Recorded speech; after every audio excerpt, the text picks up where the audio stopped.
The Grizzlies updated Ja Morant. Basically, he's still out with a few more games. He didn't play last night. The Grizzlies blew out the Golden State Warriors. And I know there's a big difference in the regular season and the postseason. There are veteran teams, and having been around the NBA for 40 years now, you can see teams who go through the motions during the regular season. They get to the postseason, they become a different team. Maybe Golden State can do that this year. I thought that they were the team to beat last year. They proved me right. This year, I don't think they're the team to beat. But that doesn't mean they can't turn it on again. It's just sometimes you start to flirt with danger with that. Like, you know what? We'll figure this out. And you got blown out and Ja Morant didn't play. You lost by 21. They're a terrible road team. And when you're on the road, it feels like there's more effort that's needed than at home. And the effort is on the defensive end and rebounding. Now, Paulie always says, hey, Golden State, I think they could be pacing themselves. They might be. But, Clay has been playing well. Steph just came back. You got depth issues, I think. It feels like they haven't really, all those young players that they got haven't really materialized as, Jordan Poole has been a good story.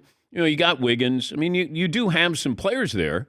It's just, can you put it all together and make a run in the postseason? And then you have sort of the subplot here that the Warriors have been called out by the Grizzlies before. And the Grizzlies, of course, as we all know, haven't won anything.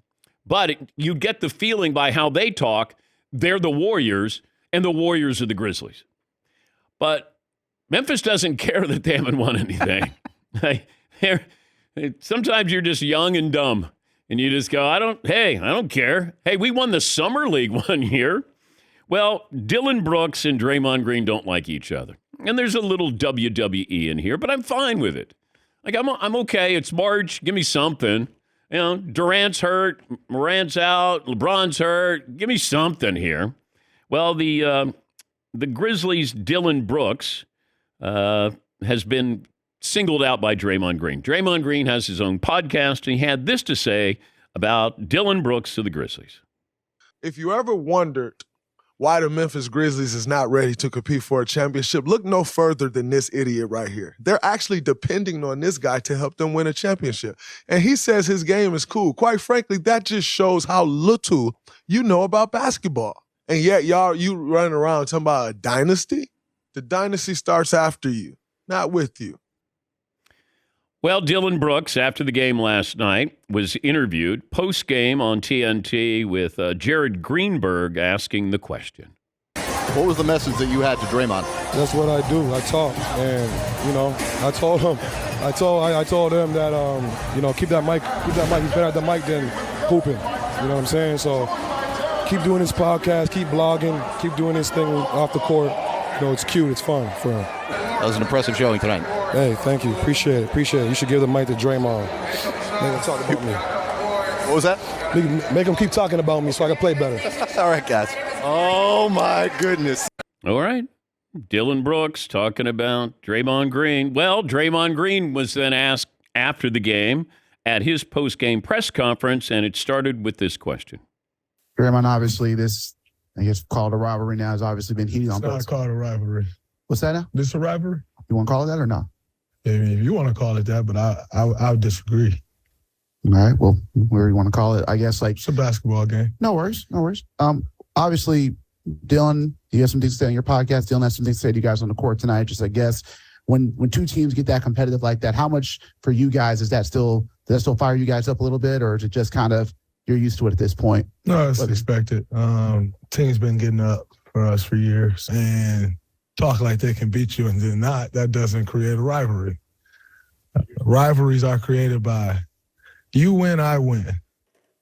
And clearly we won 4 times, and I think their organization has 0 championships, so I can't consider that a rivalry. You say win, you ain't talking about in March. You're talking about... anybody can win in March. Anybody can win in March. What that mean? I have a hard time getting out of my bed in March. Clearly having a little bit of fun here with this. And you know what? Draymond Green can always go scoreboard to Dillon Brooks. And, it feels a little manufactured on Draymond's part, but it could be podcast related that, he's got content for his podcast. And good for him. He's marketing himself for what happens in a couple of years when he's not playing anymore. But Dillon Brooks is trying. Dillon Brooks is trying to be Draymond Green. He is. He's trying to be Draymond Green. And Draymond Green's going to the Hall of Fame. I'm not the biggest fan, certainly in the last couple of years, what he does or how he does it. Sometimes he does stupid things out there. He cost his team. But he did have a run where he was remarkable as a point forward. He did everything that you wanted them to do. He wasn't afraid of anybody, played defense, hit some big shots, and gave them a little bit of that schoolyard bully. He wasn't afraid. Where, you had finesse players with Steph and Clay. Meanwhile, you had him, Andre Iguodala. You had the guys who could do the dirty work there. Is it a rivalry? No. It's not a rivalry. It's like the Red Sox and the Yankees. They call it a rivalry. And I go, don't the Red Sox have to win before you call it a rivalry? And then they eventually did. Then it became a rivalry. Although it doesn't feel like as much of a rivalry now. But back then, I remember when I was at the mothership, it'd be like, got to talk Red Sox and Yankees. They're playing again this weekend. It felt like Duke and North Carolina played every other weekend when I was at ESPN. Like, wait, Duke and North Carolina again? How's that possible? This is the 8th time they played. But the Yankees and the Red Sox, it's a rivalry. Not until the other team wins. This isn't a rivalry until Memphis wins something. Yes, Marv. Going back to the Red Sox-Yankees, when I was young, Red Sox-Yankees on a weekend, the kids, they were Red Sox fans. Oh, the Yankees, they lost 3 out of 4 to the Red Sox. They were like, so? And this is 1996, too. This is the beginning of, the Yankees dynasty. And the Red Sox fans would just be so amped about winning 3 out of 4 in June. Yeah, it didn't matter. It's like winning in March, beating Golden State in March. Beat them in the playoffs. Then all of a sudden you got something to talk about there. And Memphis does have the talent. It's just sometimes you talk yourself into something or out of something because that's all you do. You talk, play, win something big, and then send Golden State home. Then you could say, maybe we have a rivalry. Yeah, Paul. You look at players like Dillon Brooks, and this is how they get kind of on the map because he's a nice player. There's a lot of guys in the league averaging 14 and 4. I mean, he has nothing special on the court. He's a good defender. He's a pest. But I wonder if these guys also look at guys like, remember Matt Barnes years ago was a pest, and guys like Raja Bell and Bruce Bowen and Patrick Beverly, and they say, you know what? I'm not going to get to ESPN or Fox or TNT averaging 14 and 4. But if I can be talked about, like Patrick Beverly's got a media career waiting for him. And so does Draymond Green. Yeah, but Draymond was kind of high end. Like he was a pretty darn good player. Guys like Brooks may say, like, you know what? I'm going to get relevant somehow. And I can't average 28 because that's Ja's job. And as Seton said, you know what? He's mad at Dillon. Tell people why you're mad at Dillon Brooks. Because he's forcing me to be on the side of Draymond Green. But I'm like, Dillon, you have no right to say the things that you're saying. Like your resume doesn't even sniff Draymond's, and I hate that you're putting me in the position to say that. Yeah, Marv.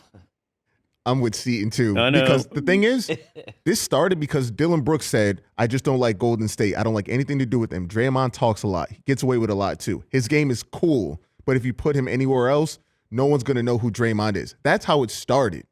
And Draymond just responded. So I can't even be mad at Draymond. Like, wait, why are you speaking to me like that? And then he goes down his resume and he just eviscerates him. Well, some of it's true. Like there's certain guys, right place, right time, and the role that they played, and the team wins. That's how you become a Hall of Famer. And Draymond is going to be a Hall of Famer because he's on a team that won 4. Probably should have won another one with him doing stupid things. But he at times has been the glue that keeps all of this together somehow. But he hasn't done that recently. And he says, I didn't get out of bed in March. Yeah, that's part of the problem here, as Golden State doesn't get out of bed when they go on the road. It's like, anybody see the Warriors? There's a group out there in uniform, but I don't know if that's the Warriors. Well, they say they are. Yeah, watch them play. That's not Golden State. And that's what I'm watching last night. I'm going, at some point, does pride take over? Like, you can't have a team like that try to lose games on the road and have a record that bad. They have so much talent. But you're 27 away from home? Steve Kerr is coaching this team. Steph Curry, I know he's been injured, but he's back. Clay, Poole, Draymond, Wiggins. Yeah, Paulie. There are only two teams in the NBA worse on the road this year than the Warriors, the Spurs and the Rockets. They're both 6-28. That's amazing. I know they're good at home. But, in the playoffs, you have to go on the road eventually. And if you're the 6th seed, you're going to play 4 games on the road and 3 at home. That could be a problem. Maybe they turn it on. Maybe they become the Golden State Warriors in a month or so. But if not, see ya. Yeah, Marv. All right, I want to apologize to like Casey Jones and Bobby Jones because I just looked up Draymond Green stats and he's going to the Hall of Fame for a career. 8 points, 7 rebounds, 5 assists for a career. So I want to apologize to those guys because, like we said during the Super Bowl week, iconic moments or iconic teams. Yes. Big part of 4 teams. So you know what? I apologize, Bobby Jones and Casey Jones and all you Celtics. Yeah, there's not great numbers with him, but there are moments with him, and they won 4 titles. You can look back on some of these championship teams and go, if you weren't on that team, you wouldn't be a Hall of Famer. But because you were, and our bottom line, what we want is, did you win? And Golden State has won 4 times. And because of that, I think Draymond Green, and wasn't he the Big Ten Player of the Year at Michigan State? I think back-to-back. And he may have been a high second-round draft choice. Yeah. Or late first.